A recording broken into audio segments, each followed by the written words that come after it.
के ऊपर छापा पड़ेगा? कभी नहीं पड़ेगा। अडानी और अंबानी की सरकार है, मोदी जी अडानी अंबानी के नौकर हैं, तो नौकर कभी मालिक के जो खिलाफ कैसे जाएगा? मोदी जी नौकर हैं? हाँ जी, नौकर है, नहीं देखे हैं आप? अंबानी के जो है ना औरत के सामने पैर छू रहे हैं, यही प्रधानमंत्री का जो गरिमा है। जियो का प्रचार करने गोलवरकर ने अपनी एक जो है किताब में लिखा है कि जिस दिन 90% लोग के हाथ में कटोरा आ जाए भीख मांगने लगे, उसी दिन हम इस देश पे हिंदुस्तान को हिंदू राष्ट्र कर देंगे। तो आपका सोचना, और मैं आपको ये बता देना चाहता हूँ कि हिंदू राष्ट्र करने की तरफ बढ़ चुके हैं। अभी आधा कामयाब हो चुके हैं, आधा रह गया है। जिस दिन इस देश, तो देखिए इस देश में दो तरह की जो है ना विचारधारा की लड़ाई है। एक तरफ मनुवादी लोग हैं 10% और एक तरफ ओबीसी SC ST माइनॉरिटी की आबादी है 90%। 90 और 10 की लड़ाई है। 90 वाले को अब इस देश में रहने नहीं देंगे हम लोग। रहना एक ही शर्त पे होगा, जब वो हमारे साथ जो अन्याय किए हैं उसके लिए माफ़ी मांगेंगे और देश में और पूरे दुनिया में मैसेज आएगा कि हाँ, मनुवादियों ने घुटने टेक दिए हैं। अब जिसकी जितनी हिस्सा में गरीब बेटी के साथ बलात्कार हुआ, सफदरजंग हॉस्पिटल में भर्ती कराया गया, जब उसके माँ बाप ने कहा कि हमको अंतिम संस्कार तो दे दीजिए, हम भी तो हिंदू हैं, कहा तुम हिंदू नहीं हो, तुम शुद्र हो, तुम्हारे बच्चों का हम डीजल पेट्रोल से डाल के आग लगा देंगे, और डीजल पेट्रोल डाल के आग लगा दिया गया। इस देश का दलित और इस देश का OBC और इस देश का माइनॉरिटी क्या उखाड़ लिया? कुछ नहीं हो पाएगा हम लोगों से। इसलिए नहीं हो पाएगा, जो हमारे नेता हैं जो पार्लियामेंट में बैठे हैं वो मानसिक गुलाम हो चुके हैं RSS विचारधारा की और मनुवादियों की। जो उनके आज देखिए सेना में हमारे भाई लोग हैं, लेकिन उसी भाई से हमें मरवाते हैं। अदालत को कह रखा कि आपको न्याय मिलेगा, लेकिन उसी अदालत के फैसले से हमें मरवाते हैं। पुलिस प्रशासन को लिख रखा है कि आपकी सेवा के लिए, कि वो सेवा नहीं करता, हमारे साथ उत्पीड़न करता है। अगर हम थाने में चले जाएं तो बिना पैसे के आवेदन नहीं लिखे जाते हैं, बिना पैसे का किसी गरीब का एप्लीकेशन नहीं लिया जाता है। FIR की दूर की बात है। नमस्कार, जय हिंद। आप देख रहे हैं एक्सप्लोर वर्ल्ड और मैं हूं आदर्श कुमार गौतम। हम चल के आज बात करेंगे राम मंदिर पे। राम मंदिर के जो जनरल सेक्रेटरी हैं, जो सचिव हैं, उन्होंने अभी बयान दिया है कि राम मंदिर के जो कार्यक्रम होने वाले हैं 22 जनवरी को, उसमें ना तो कोई मुख्यमंत्री जाएगा, ना तो किसी राज्य का कोई राज्यपाल जाएगा, और ना ही और किसी देश के और जाएंगे। लेकिन उन्होंने प्रधानमंत्री का नाम नहीं लिया। हम चलकर इस पर बात करेंगे और जानने की कोशिश करेंगे क्या प्रधानमंत्री का चेहरा हाईलाइट करने के लिए ऐसा किया गया है, या सच में वो धर्मनिरपेक्ष हैं और राम की जो है कि प्राण प्रतिष्ठा में वो नहीं बुलाना चाहते हैं। इस पर हम चल के बात करेंगे। हमारे साथ मौजूद हैं सोशल एक्टिविस्ट जितेंद्र जी, जो है कांग्रेस के लीडर भी हैं। सर देखिए, उनका जो बयान आया है ये सरासर जो है ना गलत बयान है। जब किसी भी धार्मिक स्थल का अगर आप उद्घाटन कर रहे हैं तो आपको उसमें सारे लोगों को बुलाना चाहिए, क्योंकि आप शुभ काम कर रहे हैं। और भगवान राम किसी एक व्यक्ति विशेष के नहीं थे, वो पूरे समाज और पूरे हिंदुस्तान के राजा थे। अयोध्या जो राज था वो सब उन्हीं के जो प्रजा है। लेकिन आज भी देखिए भारतीय जनता पार्टी की ये भाषा है, ये भाषा मंदिर के जो है ना ट्रस्ट का भाषा नहीं है, ये RSS का भाषा है। उसमें जितने मेंबर हैं सब RSS के लोग हैं। RSS के लोग नहीं चाहते हैं कि उसमें OBC जाएं, क्योंकि OBC जो है ना क्षुद्र हैं, दलित क्षुद्र हैं। क्योंकि मान के चलिए कि अगर वो जो मुख्यमंत्री को बुलाते तो उप मुख्यमंत्रियों को भी बुलाना पड़ता। जैसे मायावती हैं, वो जो है ना दलित हैं, अखिलेश यादव हैं, OBC से आते हैं, वो भी जो है ना क्षुद्र हैं। तो क्षुद्र अगर राम मंदिर में चला जाएगा तो मंदिर भ्रष्ट हो जाएगा। भाजपा भगवान राम के उद्घाटन के मौके पर भी इस देश में निचली जातियों को लात मार रही है। आप समझिए पहले इस बात को। प्रधानमंत्री तो OBC से आते हैं, लेकिन उनका नाम, हालांकि उन्होंने बोला कि किसी को नहीं आना है, लेकिन जब उन्होंने कैटेगराइज करना चालू किया तो प्रधानमंत्री का नाम नहीं लिया। देखिए, प्रधानमंत्री पहले जनरल में आते थे, बाद में वो OBC में आए, ठीक है। तो जो है माननीय प्रधानमंत्री जी जो है ना क्षुद्र खुद को बोलते हैं, लेकिन है नहीं, वो हैं फॉरवर्ड। तभी तो उन्होंने राष्ट्रपति मुर्मू जी से उद्घाटन नहीं करवाया, क्योंकि वो आदिवासी थी। एक मिनट जितेंद्र जी, आपको रोक रहे हैं। इतनी अच्छी बात इन्होंने बोली, शायद यही कारण है कि जब पार्लियामेंट का उद्घाटन हुआ तो सब कोई गया, लेकिन जब राष्ट्रपति हैं एक अछूत होने के कारण उनको नहीं बुलाया गया। जी आप आगे करें। हाँ, अछूत होने के कारण नहीं बुलाया गया, और अछूत हो जाता अगर रामनाथ कोविंद जो राष्ट्रपति थे अगर वो शिलान्यास रख देते। जब राम मंदिर का शिलान्यास रखा जा रहा था तो उसमें राष्ट्रपति को क्यों नहीं बुलाया गया? एक सोचने वाली बात है, एक लम्हा फिक्रिया है, और इस पर आप लोग अपनी प्रतिक्रिया जरूर दीजिएगा। देखिए, ये देश जो है ना, हजारों सालों तक, लाखों सालों तक मनुवादियों ने एक सबसे ज़्यादा पॉपुलेशन वाले लोगों को दबा के रखा, जाति प्रथा लागू करके। समझिए कि हजाम जो है उनका बाल बनाए, दाढ़ी बनाए, उनका गंदगी साफ करे, और एक दलित जो उनके यहाँ का लेटरिन साफ करे, और एक जैसे हम हैं, भैंस पालें हम, गोबर उठाएं हम और दूध खाएं वो। तो इस तरह की जो प्रथा हजारों साल से हिंदुस्तान पर लोगों ने राज किया, आज भी वही लोग राज कर रहे हैं। देश के नेता राहुल गांधी ने एक सवाल उठाया लोकसभा में कि क्या कारण है जो 90% जो देश को चलाने वाले IAS ऑफिसर हैं, जिसका सालाना बजट 45 लाख जो है ना करोड़ का है, उसमें OBC का परसेंटेज कितना है? 5% भी नहीं है भैया, 5 रुपये भी नहीं है, 5 पैसा भी नहीं है, ना के बराबर है। क्योंकि सारा जो है रेगुलेशन को चलाने वाले चंद जो है मनुवादी लोग हैं, बड़े जात के लोग हैं। उसमें ना OBC है, ना SC ST है, ना माइनॉरिटी है। तो आज 10 सालों में RSS ने जो एक दीवार बनाई है, उस दीवार के ऊपर एक स्तंभ लगा दिया। बाबा साहब भीमराव अंबेडकर की मूर्ति क्यों नहीं लगाई गई पार्लियामेंट के अंदर? क्यों सिंबल को रखा गया?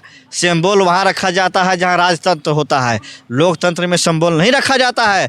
ये सरकार ने दिखा दिया कि अब ये राजतंत्र है, लोकतंत्र इस देश में नहीं है। लोकतंत्र और संविधान सिर्फ कहने के लिए है, करने के लिए तो हम राजशाही करेंगे। आज देखिए, सेना में हमारे भाई लोग हैं, लेकिन उसी भाई से हमें मरवाते हैं। अदालत को कह रखा कि आपको न्याय मिलेगा, लेकिन उसी अदालत के फैसले से हमें मरवाते हैं। पुलिस प्रशासन को लिख रखा है कि आपकी सेवा के लिए, कि वो सेवा नहीं करता, हमारे साथ उत्पीड़न करता है। अगर हम थाने में चले जाएं तो बिना पैसे के आवेदन नहीं लिखे जाते हैं, बिना पैसे का किसी गरीब का एप्लीकेशन नहीं लिया जाता है। FIR की दूर की बात है। अब देखिए, हाथरस में गरीब बेटी के साथ बलात्कार हुआ, सफदरजंग हॉस्पिटल में भर्ती कराया गया। जब उसके माँ बाप ने कहा कि हमको अंतिम संस्कार तो दे दीजिए, हम भी तो हिंदू हैं, कहा तुम हिंदू नहीं हो, तुम शुद्र हो, तुम्हारे बच्चों का हम डीजल पेट्रोल से डाल के आग लगा देंगे। और डीजल पेट्रोल डाल के आग लगा दिया गया। इस देश का दलित और इस देश का OBC और इस देश का माइनॉरिटी क्या उखाड़ लिया? कुछ नहीं हो पाएगा हम लोगों से। इसलिए नहीं हो पाएगा, जो हमारे नेता हैं, जो पार्लियामेंट में बैठे हैं, वो मानसिक गुलाम हो चुके हैं RSS विचारधारा की और मनुवादियों की। जो उनके जनरल सेक्रेटरी हैं राम मंदिर ट्रस्ट के, उनके ऊपर ये आरोप लगा था कि जो राम मंदिर के अगल बगल का जो एरिया है, दलितों का भी उसमें जगह ज़मीन थी, उसको कम पैसे में खरीद कर राम मंदिर ट्रस्ट ज़्यादा पैसे में एक धांधली का आरोप लगा था। कहीं ना कहीं ये दिखाता है कि, और उस पर योगी जी ने जांच के आदेश दे दिए थे, तो शायद ये कारण तो नहीं हो सकता है कि योगी जी को ना बुलाएं। देखिए, राम मंदिर का जो ट्रस्ट है, वो टोटल RSS जो है ना ऑर्गेनाइज कर रहा है। नाम आपका रख दिया गया है, लेकिन उसको पीछे से सपोर्ट RSS कर रही है। जैसे अन्ना हजारे का आंदोलन था रामलीला मैदान में, लेकिन उसमें टोटल फंडिंग BJP और RSS की थी। होटल लिमरिडियन से खाना पैक होकर जाता था, कहाँ? रामलीला मैदान, और वो लोग खाना खाते थे, क्योंकि उसको फंडिंग RSS और BJP कर रही थी। उसी तरीके से राम मंदिर जो है ना ट्रस्ट का फाउंडर चाहे जो भी होगा, लेकिन उसको चलाने वाली RSS विचारधारा के लोग हैं, जो इस देश में निचले जाति के लोगों को जो ना निचले स्तर पे देखते हैं, क्षुद्र देखते हैं। उनको पसंद नहीं है कि यादव मुख्यमंत्री बने, उसको पसंद नहीं है कि दलित प्रधानमंत्री बने या राष्ट्रपति बने। ये वोट लेने के लिए तो आपको बना देंगे राष्ट्रपति, लेकिन आपको उसका अधिकार नहीं देंगे। जैसे वही हालत है, अभी भी वही हाल है। देश की आज़ादी, 75 साल का आज़ादी का अमृत महोत्सव हम मना रहे हैं, लेकिन आज भी अफसोस के साथ हम आपके चैनल पे कह रहे हैं कि आज भी हम गुलाम हैं। पहले सोचने वाली बात है। पहले हम गुलाम अंग्रेजों के थे, आज हम गुलाम जो है मनुवादी स्थिति में है। आज भी हमें जो है ना दलित कह के गाली दिया जाता है, पिछड़ा कह के गाली दिया जाता है। हम जिस घर में रहते हैं, अगर मुख्यमंत्री बन गए, अगर हम घर खाली करते हैं तो गंगा जल से धुलवाया जाता है। क्यों भाई? हम इतना गैर गुजरे हैं। मुख्यमंत्री का आवास भी धुलवाया गया था, गंगा जल धुलवाया गया था। उत्तर प्रदेश लखनऊ में पूरी दुनिया ने देखा। तो देखिए, इस देश में दो तरह की जो है ना विचारधारा की लड़ाई है। एक तरफ मनुवादी लोग हैं 10%, और एक तरफ OBC SC ST माइनॉरिटी की आबादी है 90%। 90 और 10 की लड़ाई है। 90 वाले को अब इस देश में रहने नहीं देंगे हम लोग। रहना एक ही शर्त पे होगा, जब वो हमारे साथ जो अन्याय किए हैं उसके लिए माफ़ी मांगेंगे और देश में और पूरे दुनिया में मैसेज आएगा कि हाँ, मनुवादियों ने घुटने टेक दिए हैं। अब जिसकी जितनी हिस्सेदारी उसकी उतनी भागीदारी की बात होनी चाहिए। अच्छा, जिस तरह से आपने जातिवाद का बात किया, एक मणिपुर में भी इस तरह से देखा गया कि एक आरोप लगा कि वहाँ पे जो ईसाई कम्युनिटी है उनको टारगेट किया जा रहा है। अगर ऐसी बातें हैं तो सर मतलब क्या कहना चाहेंगे? मंत्री जो है ना वो हिटलर हैं। अब मणिपुर में मीडिया पर जाने पे बैन लगा दिया गया है। आप अपने देश में ही नहीं जा सकते हैं। क्यों नहीं जा सकते भाई? क्योंकि उनकी सच्चाई ना कहीं दुनिया वाले देख लें। जब वोट लेना होता है तो कहते हैं कि मैं ओबीसी माँ का बेटा हूँ, ओबीसी का लड़का हूँ, तमाम प्रकार की बातें करते हैं। उसके बाद से उनके एक भी काम ऐसे नहीं होते हैं जो ओबीसी वाले हों, ओबीसी के हित के लिए हों। कभी नहीं वो करेंगे। मनुवादियों की सरकार है इस देश में। भाजपा आरएसएस क्या है? मनुवादी लोग हैं। अब वो चाहते हैं कि देश में 90% हमारा गुलाम रहे और 10% हम राज करेंगे। गोलवरकर ने अपनी एक जो है किताब में लिखा है कि जिस दिन 90% लोग के हाथ में कटोरा आ जाए, भीख मांगने लगे, उसी दिन हम इस देश पे हिंदुस्तान को हिंदू राष्ट्र कर देंगे। तो आपका सोचना, और मैं आपको ये बता देना चाहता हूँ कि हिंदू राष्ट्र करने की तरफ बढ़ चुके हैं। अभी आधा कामयाब हो चुके हैं, आधा रह गया है। जिस दिन इस देश का ओबीसी एसटी भीख मांगने लगेगा, रोड पे आ जाएगा, उसी दिन 10% पूंजीपति ब्राह्मणवाद, राजपूतवाद, बनियावाद हो जाएगा। श्रवण, वैश्य और क्षत्रिय राज करेंगे। उस दिन हम सब लोग उनके गुलाम हो जाएंगे, क्योंकि हमको रोटी उनसे लेना है तो उनके यहाँ गुलामी करनी पड़ेगी। जो आज से 100 साल पहले था, आज भी हम उसी हालात में चले जाएंगे। बाबा साहब ने जो हमें संविधान दिया था, उस संविधान का अधिकार हमें मिल नहीं रहा है। शायद यही कारण भी है कि अगर हम अटल बिहारी वाजपेयी के समय तक देखें तो कांग्रेस हो या बीजेपी हो, वो अगर इजराइल फ़लस्तीन में चुनना होता था तो ऑफिशियली वो ये फ़लस्तीन का सपोर्ट करते थे।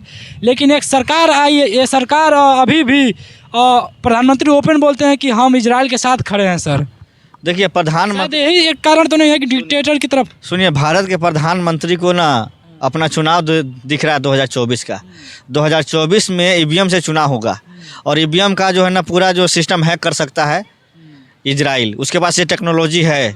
उसने वादा किया कि हम तुमको प्रधानमंत्री 24 में बनाएंगे, तुम हमारा साथ दो। निजी हित के लिए सब कर रहे हैं। निजी हित के लिए, क्योंकि इजराइल से जो है ना पेगासस लाए थे। ये जासूसी जो हुआ है सुप्रीम कोर्ट के चीफ जस्टिसों का, राहुल गांधी जी जैसे नेताओं का, विपक्ष के नेताओं का, तो वो जो है ना जासूसी जो है ना किसके हथियार से हुआ है? वो हथियार था इजराइल का, जिसका नाम था पेगासस।